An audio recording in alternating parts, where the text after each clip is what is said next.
In Mongolia, there are many people who have a passion for protecting the environment. One of the examples is Mr. Batmukh. He is 75 years old.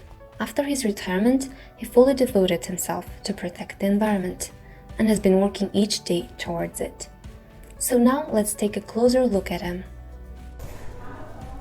Би бол Дорногов аймгийн Хөвсгөл сумын уугууд иргэн хүн байгаа юм. За ажилтгын хувьд бол голцоохон хөдөө орон нутагт ажилласан ихэнхийн өөрийнхөө аймаг орон нутагт ажилласан юм хүн байгаамаа. Миний мэрэгчд бол цахилгаан инженер хүн, Үйлдвэр хотын цахилгаанчлалтын инженер хүн. Миний хувьд бол уурхай хөгжихийг бол эсрүүцдэггүй.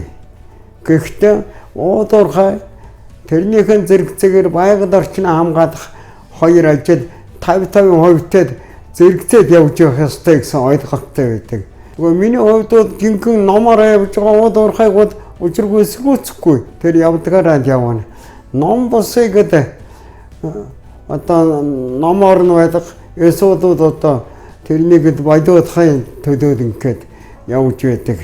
Ийм л хүнтэй. Ерөнхийдөө 14 оноос нэг байгаль орчныг хамгаалах ажил хийсэн.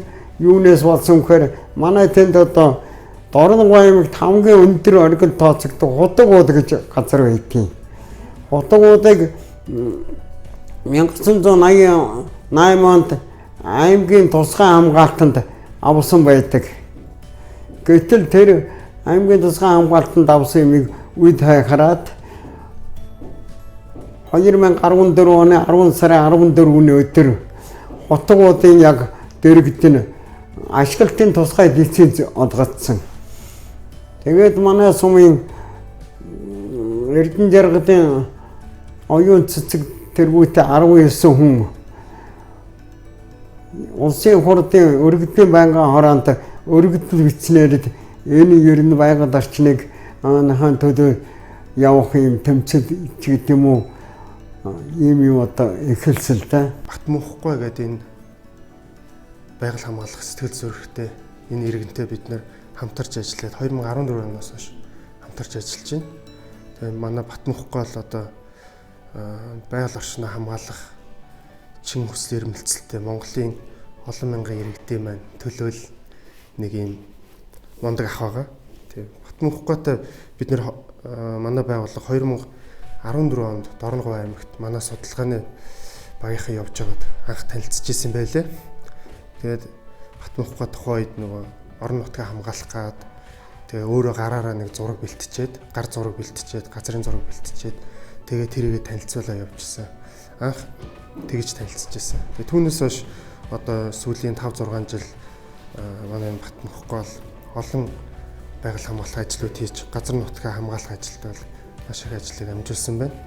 Тэгээд энэ хугацаанд бол нийтдээ орон нутгийн тусгай хамгаалтанд 19 газрыг хамгаалсан байна. Үүнээс 2019 онд нэг газар буюу Гүн гашууны хоолой гэдэг 141 мянган орчим га газрыг улсын тусгай хамгаалтанд авсан. За мөн Батмухгүйг хамгаалсан санаачилж хамгаалж оролцсон энэ газруудаас мөн нэг газрыг Шунхтын талгийн газрыг аймгийн хамгаалтанд авсан байна. Тэгээ энэ газрыг бол ирээдүйд цаашдаа улсын тусгай хамгаалтанд авахар аймаг шийдвэр гаргасан байна. Тэгээ Батмухгүйн онцлог нь бол өөрөө энэ хүн чинь зүгээр л мэрэгжлийн бус хүн, өөр мэрэгжлийн төс хөндлөн салбарын хүн. Тэгээ энэ хүн өөрөө компьютер мэдхгүй, принтер мэдхгүй, принтер байхгүй, офис байхгүй. Тэгээ ингээд дэвтэртэй гарцсан гэртээ байдаг хүн. Гэтэл энэ хүн нөгөө байгалийн хамгаалалтанд бол ингэж их зүтгэдэг. Тэгээ манай байгууллага Батмухгүйд нэг их дэмжлэг үзүүлдэг, өчүүхэн дэмжлэг үзүүлдэг. Тэр нь юу гэхээр бид нэр тодорхой хэмжээний газрын зургийг нөгөө газар зүйн мэдээлэл систем програм дээр бэлдэж өгдөг. За мөн бид нэр принтер ашиглаж принтер юмыг хэвлэж өгдөг. За мөн манай офис дээр орж ир зарим судалгааны ном тохиомл юмыг ашигладаг. Бид нар бол өчүүхэн хэмжээчгэн л дэмжлэг үзүүлдэг. Энэ бүх ажлыг бол Батмухгүй бол өөрийнхөө хүч чадлаар, өөрийнхөө туршлагаар, өөрийнхөө оюун ухаанаар хийдэг. Онцлог нь болохоор манай Батмухгүй чинь хуулийг их сайн барина. Төрийн байгууллагатай ажиллахдаа маш туршлагатай. Яг хууль зүйл заалтаар маш товч тодорхой албан бичгийг төлөвлөнө. За мөн байгаль хамгаалах ажилд нэн шаардлагатай энэ нөгөө өгөгдөл датануудыг давхардуулан зураглал бэлдэх хэрхэн бэлтгэх үү, яаж давхардуулах уу, хэрхэн танилцуулах уу гэдгийг биднэрт бараг зааж өгч. Тэгээ бид нар өөрийнх нь хэлснийхэн дагуу тэр зургуудыг хийж өгөөд тэгээ өөрөө тэр бүхнээ авч яваад орон нутгийнхаа удирдлагуудтай харилцсан, дээшээ яам тамгийн газар тий бусад төрийн байгууллагуудтай харилцдаг. За мөн тэр энэ бүх хийсэн юм одоо ажлуудаа орон нутгийнхаа иргэдтэй бас танилцуулдаг. Энэ Батмунхгүйгаас үлгэр дуурайл авах, жишээ авах маш олон зүйл байдаг. Тэгээ одоо манай хэрхэн яаж тэ байгалаа хамгаалахаа яг одоохондоо мэдэхгүй байгаа. Гэхдээ хамгаалахад бэлэн байгаа залуучууд тэ дэлхийн өнцөг олон бүрт байгаа байгалаа хамгаалах зүрх сэтгэлтэй, чин хүсэлтэй иргэд одоо Батмунхгүйгаас үлгэр дуурайл аваад ингээд байгалаа хамгаалахад бол болохгүй зүйл байхгүй. Тэгээ бэлгийн жишээ нь бол манай энэ Батмунхгүй гэдэг иргэн байна. Ер нь одоо энэ хинч байсанд өссөн төрсөн нутгаанд бодно л да.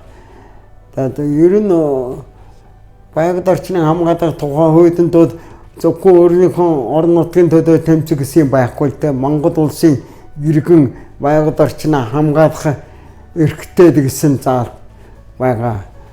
Байгаль орчныг хамгаалах тухай хуулийн 4-р зүйлийн 5 дуудад иргэн хүн байгаль орчныг хамгаалах эрхтэй гэж заасан байгаа. Энэ эрхэд эцэг хэрэгтэй юм л да. Тэгээ хүүхдүүд бодвол одоо энэ хууль тогтоомж юмудаа сайн мэдээд за манайхан ч бас нэг байгаль орчныг хамгаалах гэж нэгэд бас нэг арай ширүүн тэмцэлэн тэр явуудаад зарим үедтэйгээд бас үетэйгээд байгаа. Тэгээ ширүүн биш номоор нь хууль төрмийнхэн дагууд яваад байх юм бол бас үнийн яалахад байх л да. Жинхэнэ хууль төрмийнх нь үнэн бодитоор гараад байгаль орчныг хамгаалаад ханган оновчтой гэсэн юм бодож байна.